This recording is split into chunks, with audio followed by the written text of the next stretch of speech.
My heart stopped, and in that transcendent moment, I received a message so powerful, it redefined everything I thought I knew about our responsibility to Earth. Jesus spoke to me directly about climate change, not as a political issue, but as a deeply spiritual crisis. This isn't just about data. It's about a profound call to action that will resonate with your soul. My name is Robert Hayes.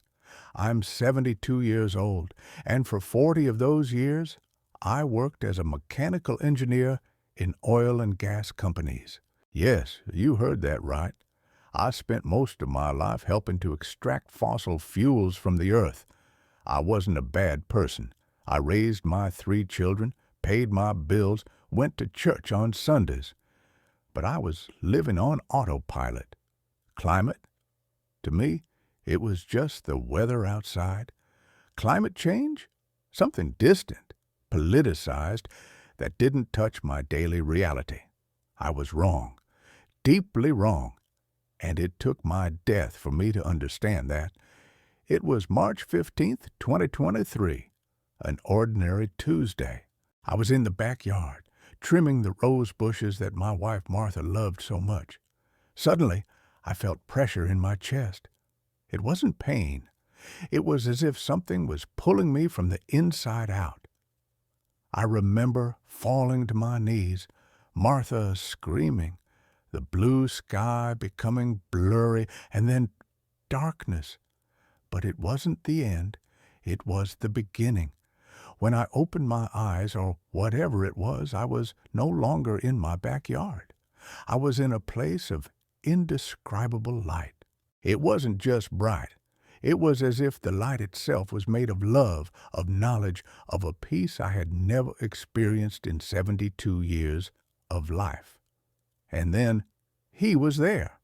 I know many have doubts, questions. I would have too before, but when you're in His presence, there's no possible doubt.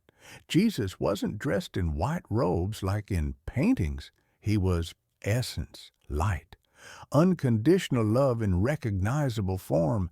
He didn't speak with words, not as we know them. It was direct communication, soul to soul, and the first thing I felt was total acceptance. No judgment for the 40 years of work that contributed to damaging His creation. Just love. Robert, the presence communicated, "Are you ready to see?" And then He showed me. I saw the earth from above, but not as astronauts see it from space. I saw her life, each forest breathing, each ocean pulsing like blood in veins. The earth wasn't just a rock with resources. She was a living being, created with divine purpose. Everything is connected, Jesus showed me. Every tree that falls, every ocean that warms, every species that goes extinct, it's like cells dying in a body, and that body is suffering. Then I saw humanity, not with judgment, but with infinite sadness. I saw factories vomiting smoke, forests being devastated, oceans swallowing plastic. But what shocked me most was seeing the disconnection. People living as if they were separate from creation, as if the air they breathed, the water they drank, the food they ate didn't come directly from the divine generosity of earth. They have forgotten, Jesus communicated. They forgot that when they wound the least of my creations, they wound me. When they poison the air, they poison the breath of life I gave them. When they despise the earth, they despise my most precious gift. And then, the most powerful vision of all, I saw 2 possible futures. In the first, I saw a world where humanity awakened, where people understood that caring for the earth isn't politics, it's spirituality in action. I saw communities planting trees, oceans healing, clean air being breathed by children playing freely. I saw technology used with wisdom, not greed. I saw people living with less, but being more happy. In the second future, I saw the consequence of indifference. I won't describe it in detail because I don't want to sow fear, but I saw suffering that could have been avoided. Robert, Jesus told me, this isn't about saving the planet. The earth is resilient. It will survive one way or another. This is about saving humanity from its own spiritual disconnection. When you destroy creation, you destroy part of yourselves. When you heal the earth, you heal your own souls. He continued, tell them that every action matters. Every conscious choice is a prayer. Every tree planted is an act of faith. Every product they refuse to buy out of conscience is love in action. It's not too late, but the time for conscious choice is running out. 3 minutes and 47 seconds. That's how long my heart was stopped. The paramedics brought me back. Martha says that when I opened my eyes, I was crying and repeating, we need to take care of her. We need to take care of her. The doctors talked about brain damage from lack of oxygen. My family was worried, but I knew that what I had lived was more real than anything in this life. In the following days, I began the most radical change of my life at 72 years old.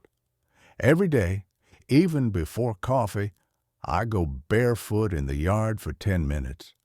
I feel the earth beneath my feet. I give thanks for the air, for the water, for life. It's not exercise, it's spiritual communion. I cut my consumption in half. Every purchase now comes with a question. Do I really need this? Or is it just emptiness trying to fill itself with things?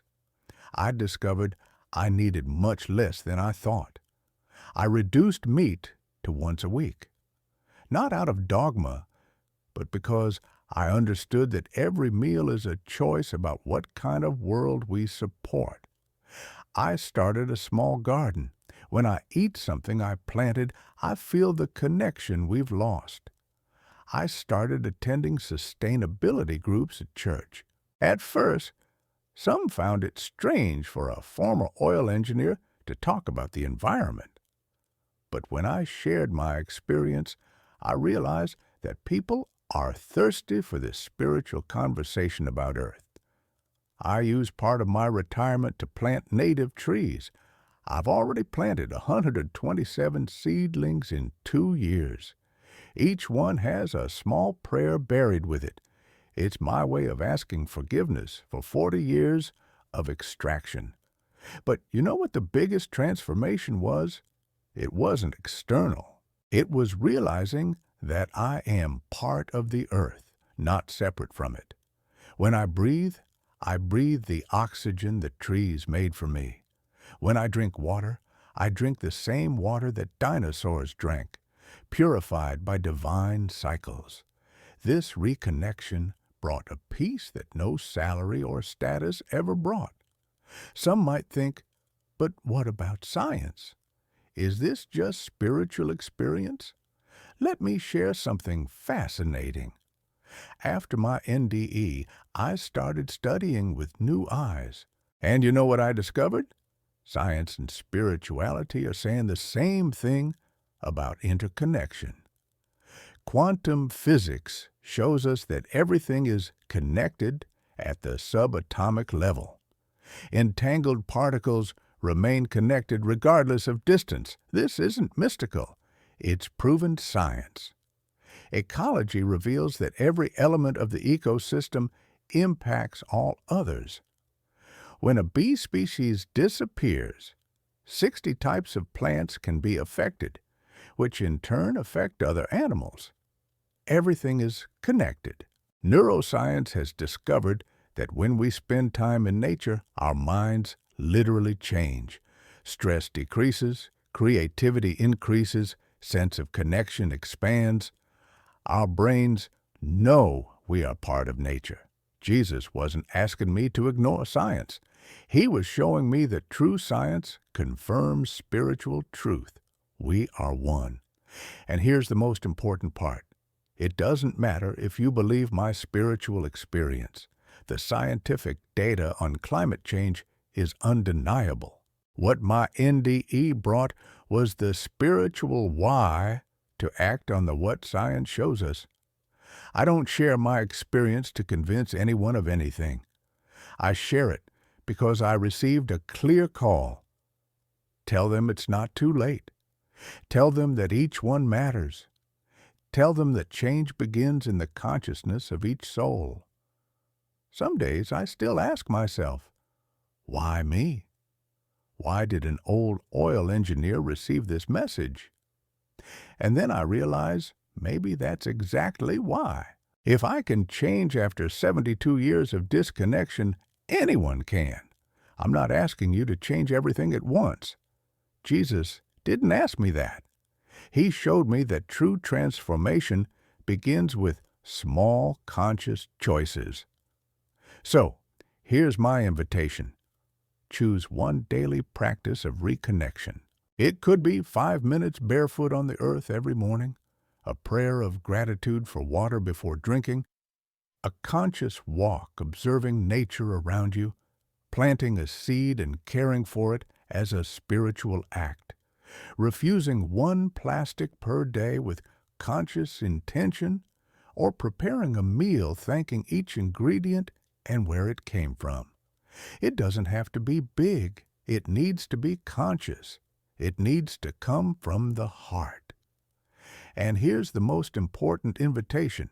Share your practice in the comments, not to compete, not to show off, but to inspire each other. Imagine if every person who watches this video chooses one conscious practice. Imagine the ripple effect of that. You could be the scientist who developed cleaner technology after a meditation in nature. You could be the mother who taught her children to be grateful for food. You could be the young person who started a movement at school. You could be the retiree who planted a tree. Everyone matters. All actions count. Jesus told me something I'll never forget. The earth is my love letter to humanity. Every flower, every river, every mountain is my poetry written for you. But love letters require a response.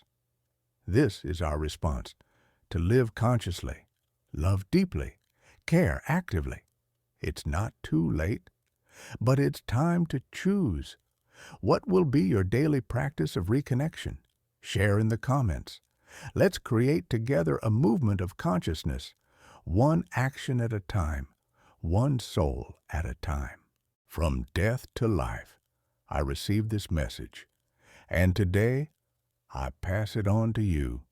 With love and hope, Robert Hayes.